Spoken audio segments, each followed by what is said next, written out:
Juneteenth is about celebrating Black freedom, power, resilience, and excellence. Welcome to Juneteenth, Unity in Our Community, a News 10 special, sponsored by the Lansing Juneteenth Committee and a touch of tint.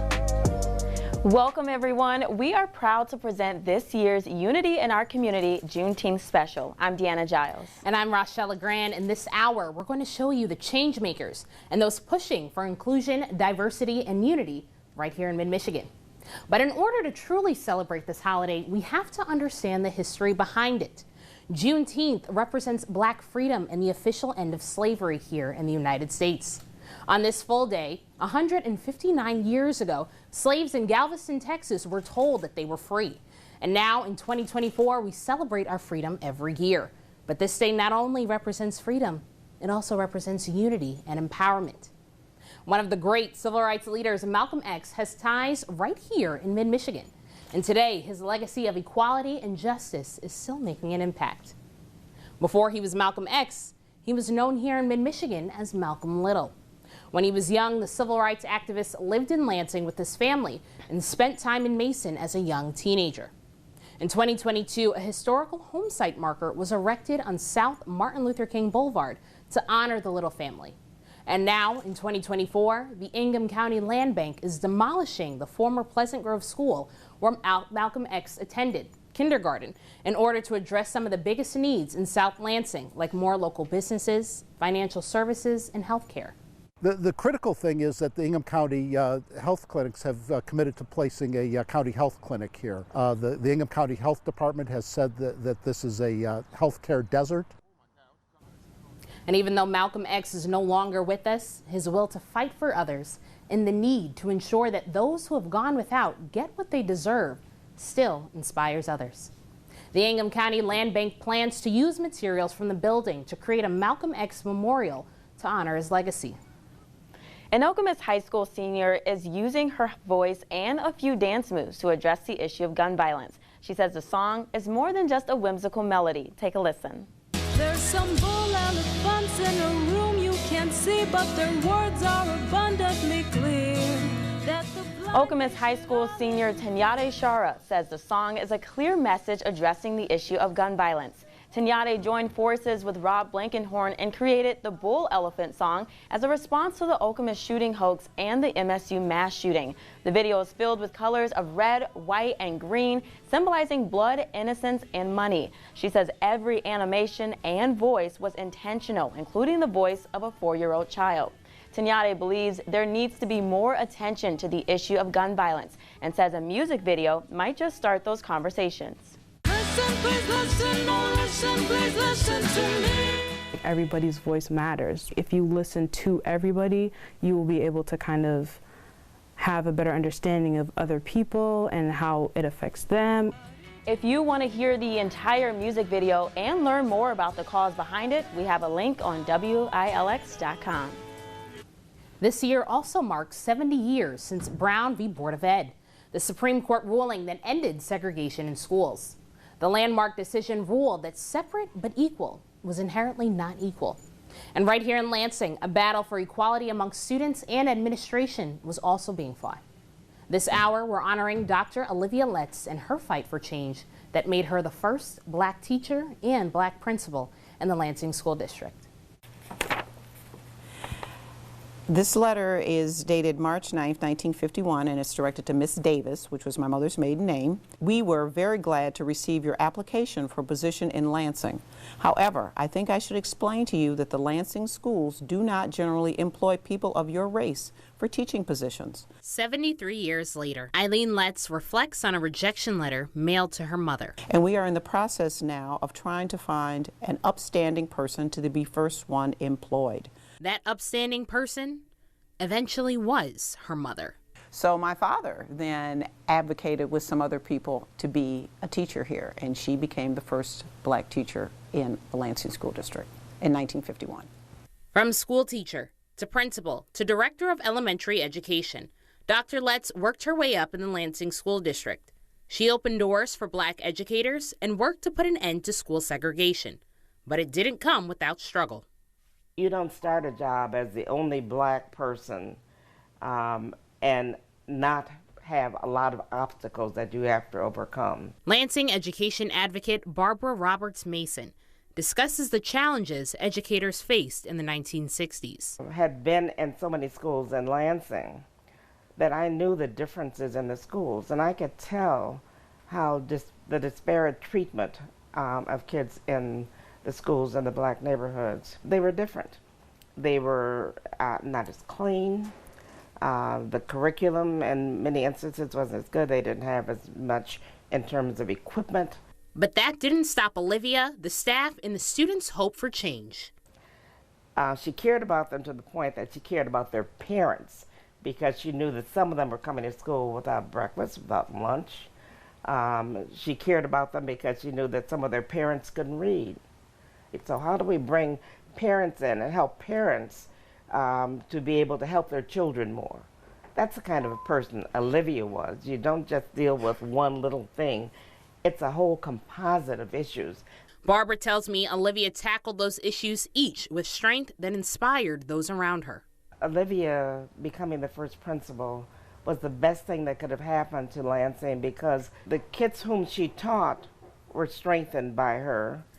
The teachers with whom she worked were strengthened by her, and that led to the next generation, including Daniel Bogan III. It was always my goal to go to college as of 8th grade, and having people like Mr. Letts and his wife to be around to inspire you to do those things in our community, that was very powerful. And he's continuing the work that Dr. Letts started. If we focus on making things better as human beings, we'll continue to strive and build a strong educational system here in Lansing and in our country. Her legacy is having built a foundation for adults, for children, for youth, for the community, for the future. And it still goes on. It's still multiplying. It's still continuing. And speaking of legacies, Deanna's sitting down with one Supreme Court justice who's creating a legacy of her own. Justice for today and generations to come. Supreme Court Justice Kyra Harris Bolden now joins us to share her experience as the first black woman to sit on the Michigan Supreme Court. Thanks for joining us. Well, thank you so much for having me. Of course. Now, what was the driving force to you becoming the Supreme Court Justice that you are today? Yeah, so I've been very vocal about my journey. I actually received a degree in psychology. And my great-grandmother told me the story of my great-grandfather, Jesse Lee Bond, who was lynched in Tennessee in 1939 after asking a store owner for a receipt. And he was beaten and thrown into the local river, and the coroner deemed it an accidental drowning. And as a result of that designation, his murderers walked free. And in hearing that story, it just came to light how much injustice has occurred in our country, and I wanted to be a part of the change. We're kind of the beacon of light, or new generation of leaders to say, you know, we believe in justice. And I decided to go to law school and pursue justice because I wanted other families to see justice in a way that my family had not seen justice. Now, when you talk about doing more, tell me about some of your big achievements on the court so far. So I'm very proud that so far I've been able to author 3 majority opinions, 1 unanimous. And actually one of my opinions has been cited over 70 times. So just very impactful opinions that have come out. The other part of my job is I serve as the treatment court liaison as well as the child welfare liaison to the task forces from the Michigan Supreme Court. And so it is my job to bring people together, identify problems in these areas, and figure out solutions and implement them so that we have better, more functioning treatment courts that are an alternative to incarceration, and also to make sure that our children that may find themselves in our system that they're taken care of and have great representation. It's so important for a lot of people to see me in this position, and so I make sure that I give back to my community, and I show up at local churches and local sorority events and just local community events so that they can see me, because that is so important. So for our young Black men and women out there who are seeing you serving on the court, what advice do you have for them? So the first piece of advice is, it's not easy, but work really hard, and obviously it's achievable, and I think that's what my representation means, that the road may not be easy, but you can do it. The other piece of advice I usually give to younger people is what's for you is for you. I think my journey is kind of a testament to, when a door closes, another one will open for you, and that may be where you need to be, but also your failures can be a stepping stone to success. All right. What's for you is for you. That is a lasting statement right there. All right. Well, that's all the time we have, but I do thank you, Justice Bolden, for joining us today. Thank you so much. Yes. We'll go ahead and toss it back to Rochelle. Well, thank you, Deanna. Did you also know that Justice Bolden is the youngest to serve on the court since 1960 and the only justice on the bench with a background as a state lawmaker? Well, coming up, we'll show you how a legendary coach diversified track and field at Michigan State University.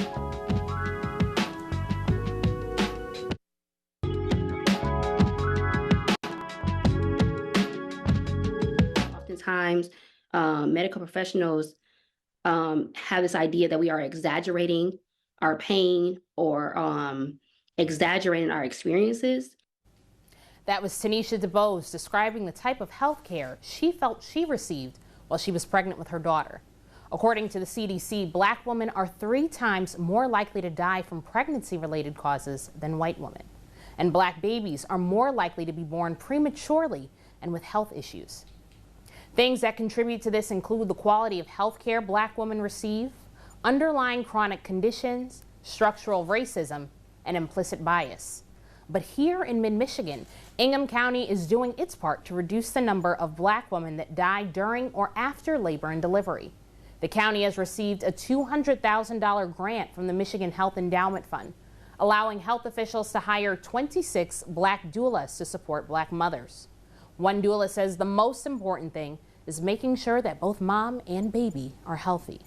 Decreasing like the length of labor time, also helping decrease rates in C-section, helping them advocate for themselves, advocating for them if needed. The Michigan Department of Health and Human Services says that doula services have been shown to positively impact health support, birth equity, and decrease racial disparities. Highlighting the journey to integrating college sports like football and basketball right here in the United States. MSU was a leader in breaking down social barriers to get Black and brown athletes in the game back in the 50s and 60s. News 10's Tanaya Jordan has the story.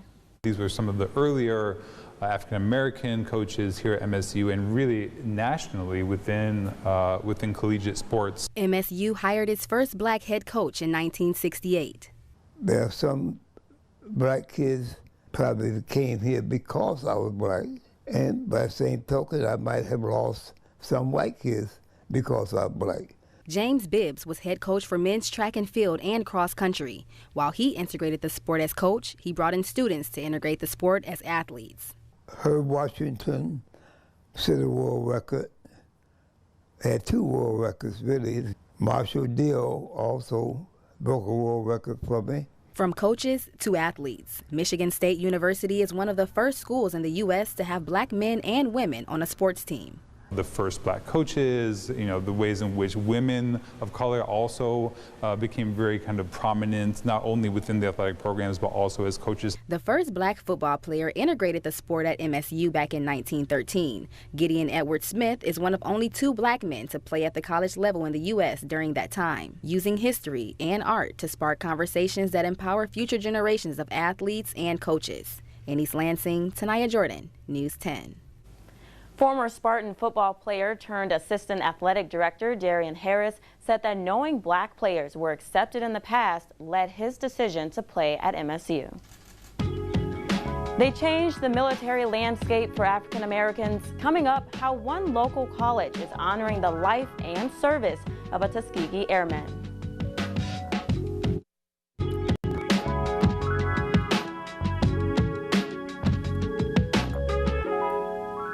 Well, one local woman is doing her part to fight against the injustices that the black community faces today.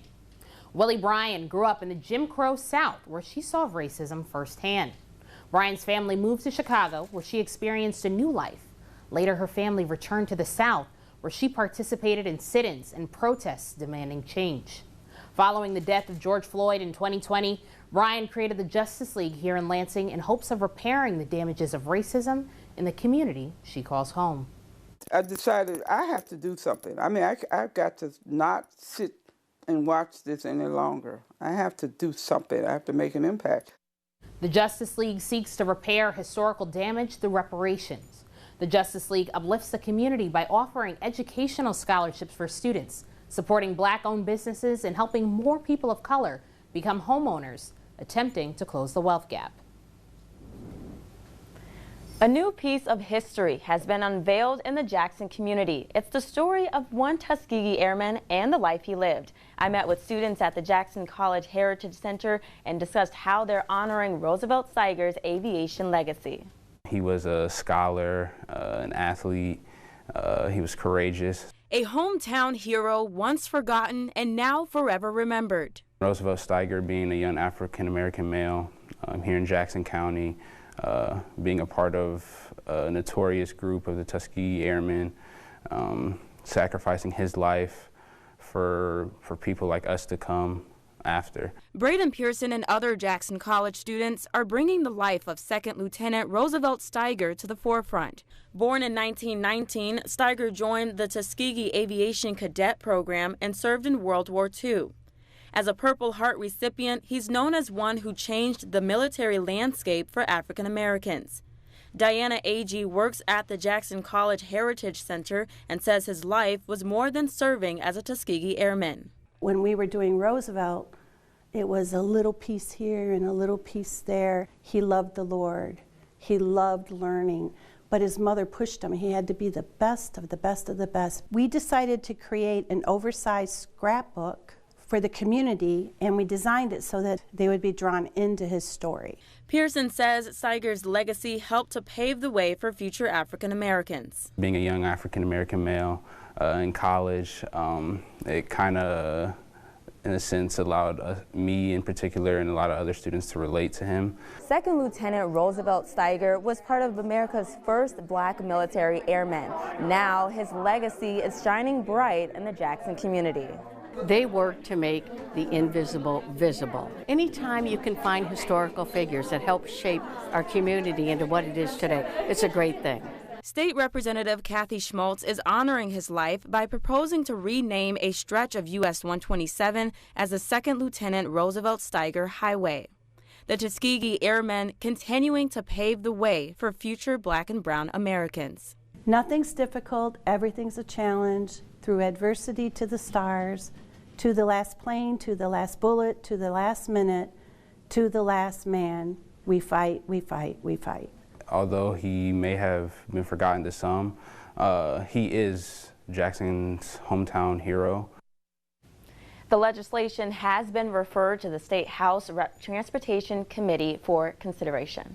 A local man is hoping young people put down guns and pick up hammers. How this new approach is helping prevent gun violence. News 10's Mars Anderson joins us in the studio with more. That's next on Unity in Our Community.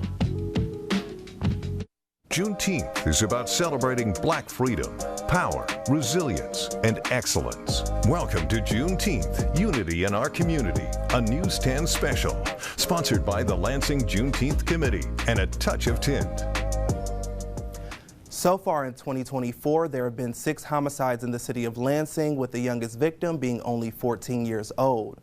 More recently, a mass shooting early Memorial Day left a 17-year-old boy dead with 6 others injured. Welcome back to Unity in Our Community. I'm Mars Anderson. Gun violence is a national issue. However, it's had a major impact on the Black community. From attacks against us to attacks on one another, curbing gun violence takes several steps. For the Mikey 23 Foundation, one step is prevention. What does building a community look like? It takes a village. If you live on a block, right, if you see a kid that's doing something over here, if the neighbors say something to that kid, and that kid knows that that's going to be said to them, what happens is that kid knows he will be conscious of that. For Michael McKissick, founder of the Mikey 23 Foundation, it starts with an opportunity. We teach kids a building trade, right? Teach them how to build houses or rehab houses, electrical, plumbing, as well as the things that have to do with building trades. But it's a mentoring piece that people always miss. Back in 2015, McKissick lost his son Mikey, who was just 23, to gun violence. In turn, the foundation tries to reach youth in Lansing, mainly those of color, before they go down the wrong path. Instead of picking up a gun to commit gun violence, pick up a hammer and build up your community. You have the majority of the Black and brown are committing murder in our community, amongst each other, And that's because they're not having those opportunities. They don't have these mentors. According to Giffords Law Center, Black Americans make up 6% of the population, but experience 53% of gun-related homicides from 2018 to 2021. Through the Mikey 23 Foundation, McKissick is not only honoring his son, but giving kids like KJ Crabb a chance to do things he's never considered. So I never really thought I would be into building and stuff. But now that I'm actually doing it and not just hearing about it, actually hands-on, it's actually pretty fun. KJ says in the few weeks of him being in the program, he's been able to make lifelong connections. Mike is like Unc now. I've definitely met a couple of new friends here. Aaliyah Crabb says the program has furthered her interest in building and is readying her for the future. I think it would be getting ready for us to go to different jobs and knowing, instead of going there with no knowledge, going there with knowledge and being able to level up more faster than what people would think we would be. Jada Williams, who recently joined the program, says it teaches kids perseverance. If you set your mind to it and you really believe that you can do it, then you can achieve anything you want. You can accomplish anything you want in life. If my mind's in it, if I'm willing to do it, then I'll be able to accomplish it. Over the last 9 years, Mikey 23 has had over 200 participants in the program, some even choosing to work in skilled trades. One example that came through the program. Now he's in an apprentice program with the Plumbers Association. All it took was someone supporting, believing, and giving an opportunity. That's how you build a community. If the youth succeed, we succeed. If they fail, we fail. While Mikey 23 can end gun violence, is one of the many examples in Lansing devoting time to combating gun violence with a focus on youth. Additional programs include Advance Peace, Pray, and the Village Lansing. We admire the work being done to bring unity to our community. Thank you, Mars, for sharing this powerful story. Coming up next on Unity in Our Community, how Mid-Michigan is honoring the Black politicians of the past. Plus, meet one local student who is at the top of her class, how she's headed to the Ivy Leagues and setting an example for others. Don't go anywhere.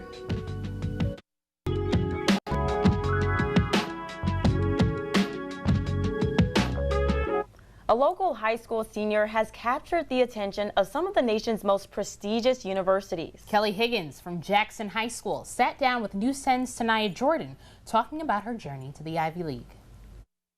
I was accepted into Harvard, Yale, Columbia, and the University of Pennsylvania. Kelly Higgins, a senior at Jackson High School, has been accepted into 4 Ivy League universities. She called it a long process of visiting campuses, attending admitted student weeks, and learning more about each of the Ivies. With dreams of becoming a lawyer and considering the political and law opportunities, Higgins says she was ready to make a decision. I decided on Harvard. And then why did you choose that one? The main reason that I decided on Harvard is because I had prior experience at the school through attending programs there, and I just really enjoyed the campus culture, knowing that you're in the same place where former presidents studied. It just kind of gives you that mindset that I have the potential to succeed. Higgins says she's not the first Jackson High School graduate to make it to an Ivy League, but she says she is the first person of color. So at Jackson High, we've obviously seen people attend Ivy Leagues, be accepted into Ivy Leagues, which is very inspiring to see. However, we haven't seen someone go to Harvard, especially a black woman go to an Ivy League as well, so that was a really big deal.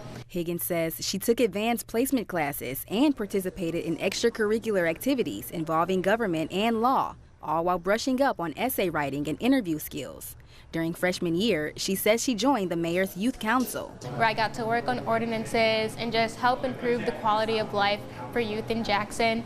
Additionally, I have worked at the Capitol, interning with different politicians such as Senator Sue Shink. She may not be the first student from Jackson who will be heading to the Ivies, but for her family, I'm the first person to be attending an Ivy League, so it's very exciting for us. Making history in her family and in the community.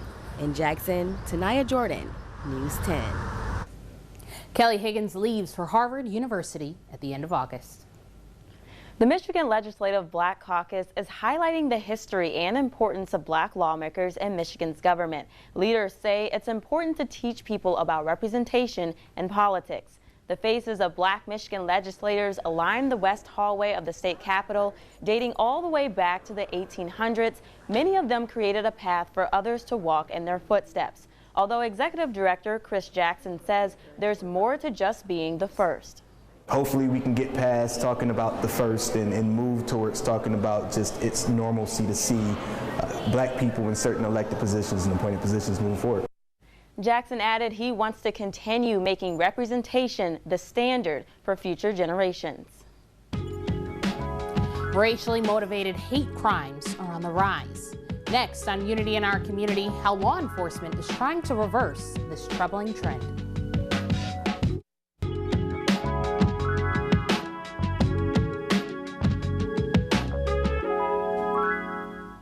One man is turning his own personal pain into purpose by helping the black community break the stigma around mental health. Kevin Fisher lost his son Dominique to an overdose in 2010. 3 years earlier, Dominique was diagnosed with bipolar disorder and schizophrenia and struggled with his mental illness. Following his son's death, Kevin was angry and even contemplated his own suicide. But now he's doing everything he can to make sure that people know that it's okay to ask for help. Fisher is now the director of the Michigan chapter for the National Alliance on Mental Illness. This organization provides resources for people struggling with their mental illnesses. We have to understand, and we in every community, including the African American community, have to understand mental illness is not a choice. It's not a weakness of faith or character. Mental illness is a medical diagnosis. It's a chemical imbalance in the brain. It's not your fault. Along with being a suicide prevention advocate for others, Kevin has created a t-shirt line that says "Everybody versus Stigma" that he wears proudly, making sure people know that they are not alone. An alarming statistic standing the test of time. Since the FBI started collecting the data, black people remain the top target of hate crimes in America. News 10's Jordan Burrell sat down with an FBI special agent to reflect on the struggles black Americans still face today. I had a few battles to fight, but I wasn't aware it was because of my skin color. The now federally celebrated holiday, Juneteenth, allows for black people across the country to celebrate their freedom. But the holiday comes with a grim reality. The freedom that we celebrate comes at a cost.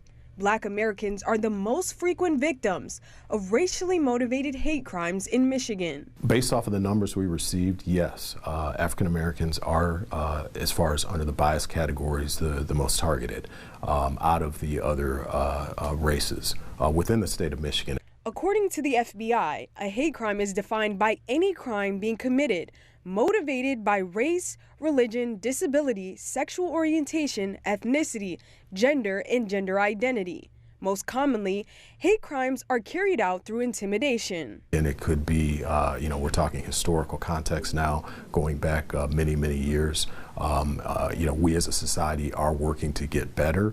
But that's not to say that we have solved the problem by any stretch. So intimidation still continues. Racism still continues. Something I now know all too well. Just a month ago, I received letters in the mail from what I thought was a kind viewer. It turns out those letters contain racist hate speech and profanity just because of the color of my skin. This is a broken system, but it's only a mirror of America.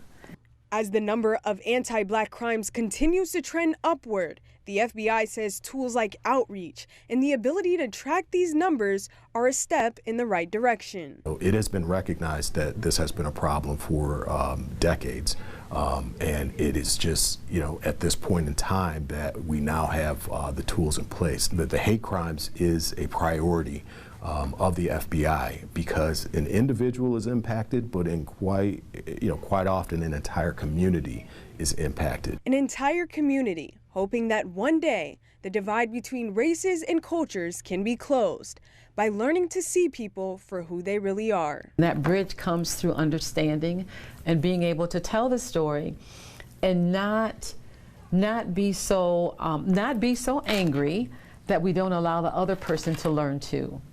The FBI encourages people to report racially motivated crimes. You can contact them through the information we have on screen and linked within this story on our website. Rochelle, Deanna.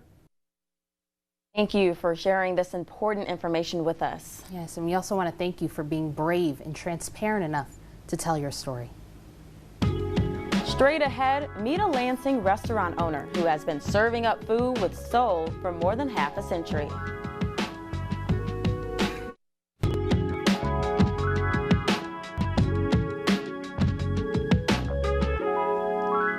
Black entrepreneurship has always been important in the Black community. Black-owned businesses provide resources to the community that people may not otherwise have access to. Here in mid-Michigan, the Lansing Economic Area Partnership is trying to ensure that Black-owned businesses continue to thrive. It's providing up-and-coming entrepreneurs with resources to get their business up and running through the Elevate program. They get one-on-one technical assistance, they get access to LEAP's network, and they get additional capital to assist them with their CapEx spending needs. The economy does best when all people are able to participate in the economy, and Black businesses be included with that. We're starting to rally around each other to uphold and give that business to, a specific demographic. According to the Lansing Economic Area Partnership, since 2000, the U.S. economy has lost an estimated $16 trillion due to discrimination against Black businesses. Gregory's Soul Food is a Lansing staple that's been feeding the community for over 50 years, serving up authentic soul food with a side of history. News 10's Amaya Kuznicki is in studio to share the restaurant's legacy and introduces us to the face behind the business. Gregory Eaton was born and raised in the capital city. He's a proud Sexton graduate and holds an honorary degree from MSU. He was even one of the first Black lobbyists in the state. But on top of it all, he's the proud owner of one of Lansing's most sought-out soul food restaurants. And this sort of is not only a place for people to gather, but it's history. It's Black history in Lansing. Every wall of Gregory's Soul Food holds a memory. And you look around the place, you see pictures of Lansing, old Lansing. From posing with NBA legends, I've known Magic all his life, to meeting political figures that have shaped the U.S. 2, 3. Gregory Eaton has done it all. 4. And one of his proudest accomplishments, keeping his doors open for so long. So we've been in business over 50 years. You have Chinese restaurants, Mexican restaurants, Italian restaurants, but we didn't have a Black restaurant per se. Open since 1971, Gregory's was the first African-American owned restaurant to get their liquor license. Ever since, they've been serving up drinks, soul food, and a good time. We call it Little LA.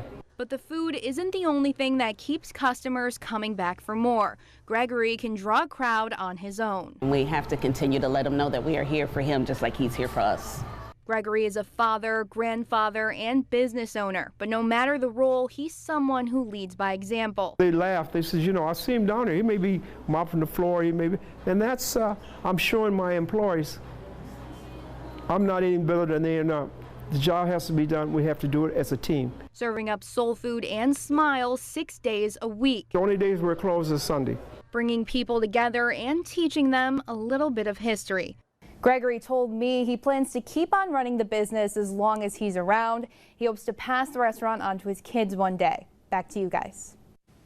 Well, if you want to give Gregory's Soul Food a try, it's located on North Martin Luther King Boulevard. We'll have their hours on this story on our website, WILX.com. A new exhibit is quilting together stories of the African American experience. You'll see it next, Unity in Our Community. Stay with us.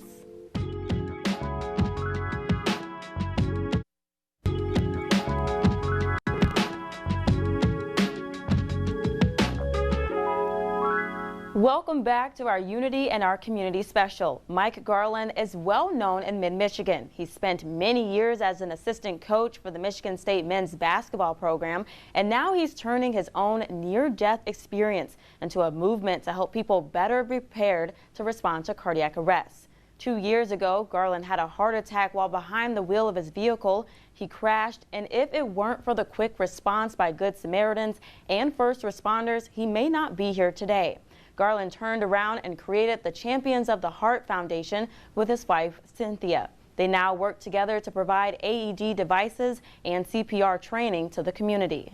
It just changed my whole outlook and aspect of life, you know, and the Lord has kept us busier now than we had been before. If just one life is saved, it's well worth the time and the money and the effort that we're putting in. Champions of the Heart aims to improve cardiac arrest survival rates. You can sign up for their classes and workshops or donate to their cause by visiting championsoftheheart.net. We have a link to it as well on our website. Just search Champions of the Heart. And as much as Juneteenth is about honoring those who have fought for our past, it's also about those who are bringing us together to usher in the future. An exhibit at Michigan State University is weaving together those histories and futures to create a masterpiece. For generations, quilting in Black families has served as a way to tell stories of the past. But at this exhibition at MSU, the tradition is telling stories of the future. Dr. Liv Furman is an MSU professor and assistant project director of the Black Diaspora Quilt History Project. This project includes Furman's quilt, along with others in an effort to preserve Black stories and legacies that have been left out of the National Quilt Index. The quilts displayed in the MSU Union represent their Afrofuturism. For me, Afrofuturism is many things. It's a genre, it's an aesthetic, it's a style of music, it's a style of thinking, all combining themes of African folk throughout the diaspora, as well as our people, our culture, and themes of technology and future science. Those themes consist of it looks like me joining hands with other people in my community. And for me, that future looks like being together with my friends, more tending to the land as stewards of the land with the right relationship, a sustainable relationship. It looks like flowers. It looks like growing our own food. It looks like us envisioning other things. It looks like us getting free in whatever that way that means for each of us as individuals. Parts of the quilt look like Octavia Butler. This is somebody I often look up to, like literally. And Octavia Butler wrote a lot of, fiction, like stories. It also resembles Fannie Lou Hamer. Is another person I look up to as an activist, as well as was like a sharecropper, gardened and did a lot of activism regarding climate justice in the environment and Black folks' relation to it. And includes inspiration from Janelle Monáe.